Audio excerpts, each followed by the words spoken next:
व्हिएतनामच्या फुकोक बेटाजवळ भारतीय पर्यटकांना घेऊन जाणारी बोट उलटली। 15 जणांचा मृत्यू, काही जण जखमी।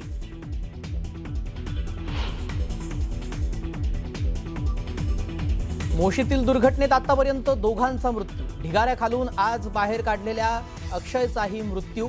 आतापर्यंत 14 जणांना वाचवण्यात यश, 7 जण अद्यापही ढिगाऱ्याखाली।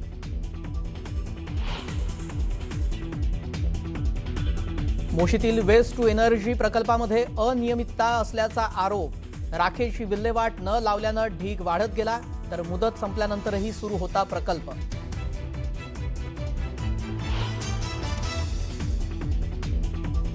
अंधेरीत टीसी आणि प्रवाशांमध्ये मराठी बोलण्यावरून वाद। टीसीने प्रवाशाला स्टेशनवर डांबून ठेवल्याचा आरोप। मराठी एकीकरण समिती आक्रमक।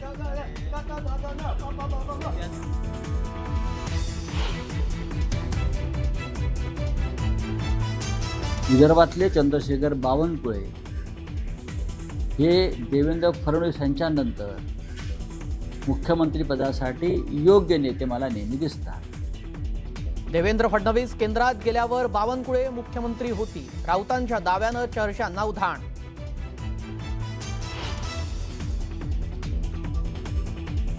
परवाच दिल्लीला गेलो होतो। संजय राऊतांनी केलेल्या भाकितावर मुख्यमंत्री देवेंद्र फडणवीसांचं मिश्किल उत्तर।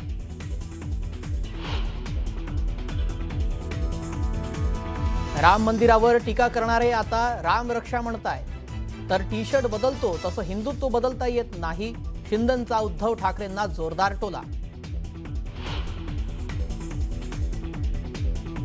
ठाणे जिल्हा मध्यवर्ती सहकारी बँकेच्या अध्यक्षपदी अरुण बाळू पाटलांची, तर शिवसेनेच्या भाग्यश्री निलेश भुईर यांची उपाध्यक्षपदी निवड। रवींद्र चव्हाण आणि एकनाथ शिंदेंच्या रणनीतीचा विजय।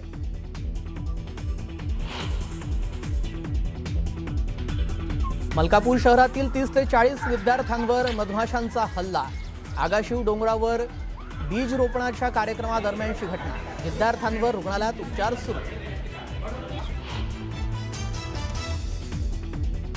ज्ञानोबा तुकोबांची पालखी पंढरपूरच्या दिशेनं। ज्ञानोबा तुकोबांच्या पालखीचा दिवे घाटातून प्रवास।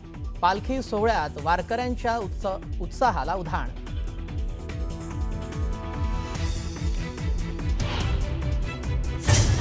आताची मोठी बातमी समोर येते। मोशी दुर्घटनेत आता लोक जे आहे ते आक्रमक झाल्याचं पाहायला मिळतंय। मृतांचे नातेवाईक आहेत, त्यांच्याकडून आता आक्रमक भूमिका घेण्यात येते। मोशी दुर्घटनेत 4थ्या दिवशी देखील रेस्क्यू ऑपरेशन पूर्ण झालेलं नाहीये। अजूनही काही लोक हे त्या ढिगाऱ्याखालीच अडकलेले आहेत आणि त्यामुळे आता नातेवाईकांचा संताप या ठिकाणी पाहायला मिळतोय।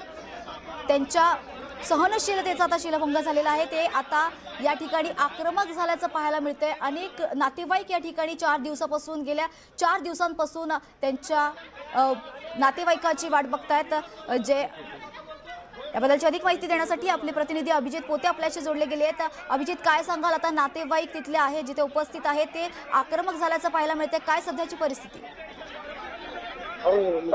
नक्कीच आपण पाहतोय की मोशी मध्ये जी दुर्घटना घडली होती त्या घटनेला आता 4 दिवस उलटून गेलेत आणि अजूनही अनेक जण आतमध्येच अडकल्याची माहिती जी आहे ती समोर आली। 8 जण अजूनही आतमध्ये आहेत, त्यापैकी 3 जणांना पाहण्यात आले रेस्क्यू टीम कडून।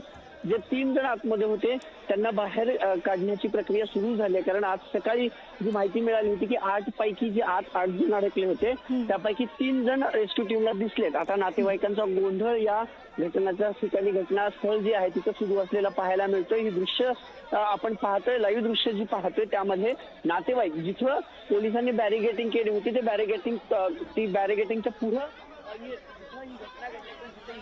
तिथे सगळे नातेवाईक आहेत आणि प्रशासकीय अधिकाऱ्यांच्या समोर आहे नातेवाईकांचा गोंधळ जो आहे तो सुरू असलेला पाहायला मिळतोय।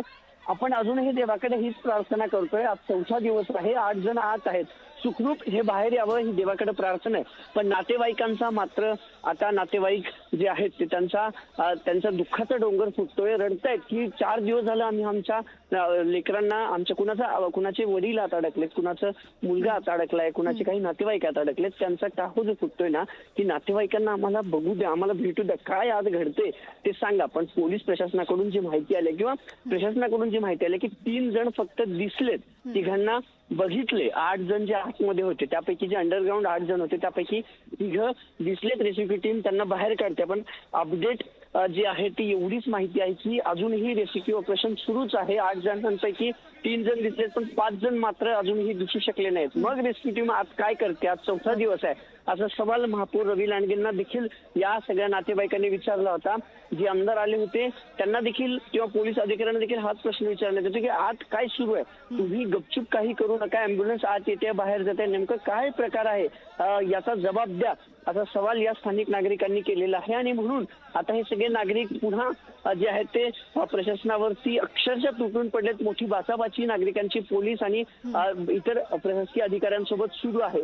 हे दृश्य तुम्ही लाईव्ह पाहताय. गेल्या 1 तासांपासून नागरिक गेटवरती थांबून आम्हाला आत जाऊ द्या, आम्हाला बघू द्या आत कसलं ऑपरेशन चालू आहे हे विनवत होते. पण त्यांना आत सोडलं नाही आणि आता हे सगळे नागरिक आत येऊन जिथं ही घटना घडली आहे अगदी त्या घटनास्थळासमोर जे आहेत ते धिंगाणा घालताना दिसत आहेत. निश्चितच अभिजित, काय उत्तर त्यांच्याकडून देण्यात येते? कारण पोलीस प्रशासन आहे, त्यांना सतत प्रश्न विचारले जातात नातेवाईकांकडून, तर त्यांच्याकडून देखील काय उत्तर येते? का एवढा वेळ का लागतोय?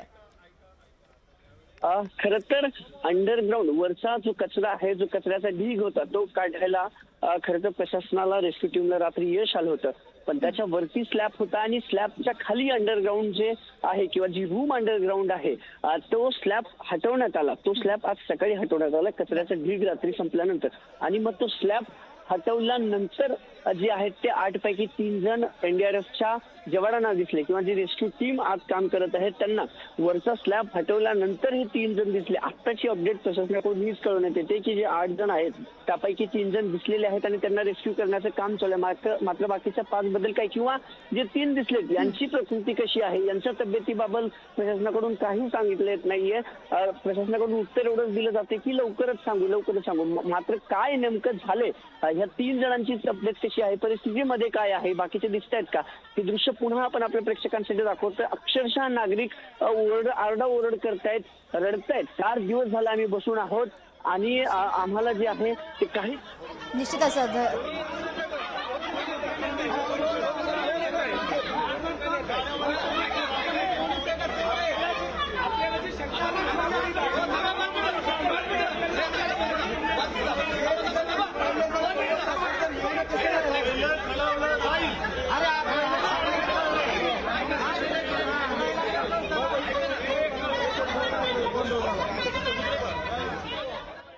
यानंतर बातमी आहे हिंगोलीमधून. हिंगोली जिल्ह्यातील वसमत तालुक्यातील खाजमापूर वाडीत एका शेतकऱ्याच्या केळी बागेतील सुमारे 600 केळी झाडांचं नुकसान झाल्याची घटना समोर आली आहे.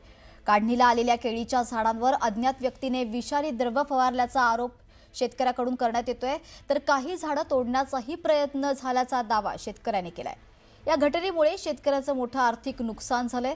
संपूर्ण प्रकरणाची चौकशी करून दोषींवर कठोर कारवाई करण्याची मागणी शेतकऱ्यांनी पोलिसांकडे केली आहे. अज्ञात व्यक्तीनं काल रात्री आमच्या शेतामध्ये येऊन कत्त्याचे वार केलेले आहेत. 600 झाडे जी आहेत ती कापलेली आहेत. एकही त्याच्यातला आपल्या हातात येत नाही अशा प्रकारचं एक नुकसान केलेलं आहे. ती जे की जवळपास 3 ते 4 लाखाचं नुकसान आहे आणि याच्यामध्ये ऍसिडचं पण प्रमाण छिडकण्यात आलेलं आहे. मागणी एवढीच आहे की पोलीस प्रशासनाने कठोर कारवाई करून अज्ञात व्यक्तीला सापडून समजा त्याच्यावर आणखी काही होऊ नये अशा घटना हे प्रशासनाला आमची विनंती आहे.